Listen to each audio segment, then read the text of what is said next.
Hey guys, welcome back to another video, right? So yesterday was the last day of the campaign, right? So the campaign that I ran, I started it on the 27th of February and it ended yesterday on the 7th of March, right? So it was about 10 days all in all, right? But I didn't reach out to prospects on the Sunday, right? So it was actually 9 days of me sending out messages, right? So what I basically did today is that I was reviewing the past campaign, right?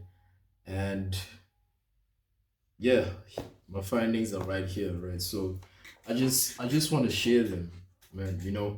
And there's no appointments here, right? I've been trying something new, to see if it actually works or like what I've been taught actually makes sense in a practical way, not just theoretically, So I've been testing this offer out, and in total, where's that page?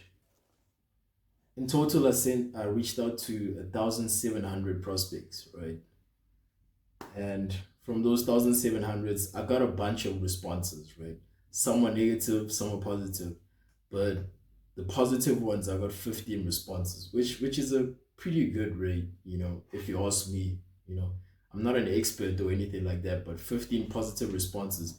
If I was actually sending out messages with the purpose of getting appointments, I could have easily booked about 10 appointments, if I actually wanted to book appointments. But I was like, the whole objective of this, or the whole purpose of this, was not to book appointments, right? I was trying out a new strategy to see if it actually works. So my message was actually not the problem, right? So the intro was good, the offer was good, and my call to action were good, So there's literally no reason to change that, because it's literally almost the same as the one that I used when I was reaching out to prospects in South Africa back in January, It's literally been the same, and there's no reason to change it because it's been working for me, this whole time, So there's literally no reason to change it. But then I realized that if the message is not the problem, then what is? So I came up with the conclusion that I need to respond to the messages effectively, because I made a bunch of mistakes when it comes to this campaign. That's why it didn't go as I had planned. And the first mistake that I actually made was sending the prospects links via SMS, right? So I think it was Monday's video or something like that where I spoke about I started doing research as to why prospects are not responding to messages and all that.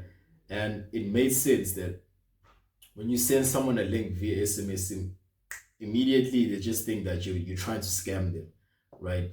Phishing and all those stuff, So that's the first mistake that I made that I didn't know beforehand, before actually trying this new strategy of mine. That's mistake number one.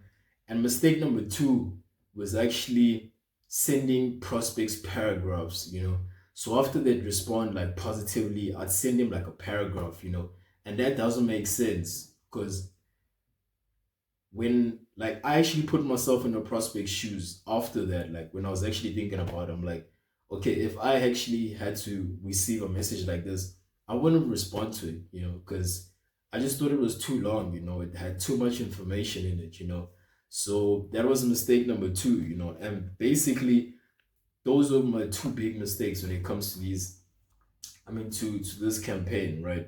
So I know now that the next campaign, I shouldn't add any links to my messages.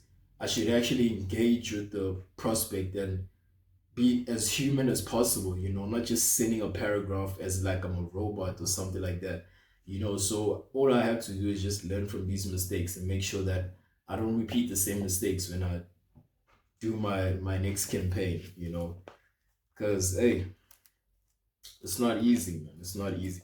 But we live and learn, We live and learn. It's part of the journey, you know. So I actually have an action plan as to what to do from my next week Monday going onwards, Like how am I actually going to respond to prospects when they say one, two, three, and like yeah, so that's what I was doing today, just coming up with an action plan, as to like I need to be better at anticipating things, So basically I came up with like five with the five what do you call this? What do you call this word, man? Like the responses that I got the most, the most common ones, right? So I made a list of like five of them and like how I'd respond to them, reply to them. How I'd reply to them. And then when the prospects responds to that one, how am I actually gonna reply to that one until I eventually get what I want, and also I need to I realize that I need to add value to the prospect first, so that the prospect can feel indebted to me, in a way. And at the end, they I want them to kind of like feel obligated to work with me or to respond to whatever I say, Because if you give someone a ton of value beforehand, and that person's like, damn, this guy's giving me so much value just for free, now it feels like they have to do something in return for you, So that's basically my next tactic. All right. I mean, it works, like I've done my research, I've done it before in previous campaigns, but I didn't actually think about it, only now that I've been reviewing this campaign, right? So, yeah, all I have to do is just, I need to keep trying, just keep trying, learning from my mistakes, because basically I have the first part of my outreach message, like everything is okay, now I need to dial in like the responses and actually make sure that it's proper, it's proper. So yeah, I'll start this action plan next week, and I'll share I'll share other things with you guys this coming Monday.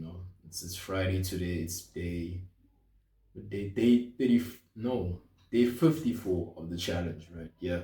So that's what I wanted to share with you guys today, and I'll see you guys again with another video on Monday. Out.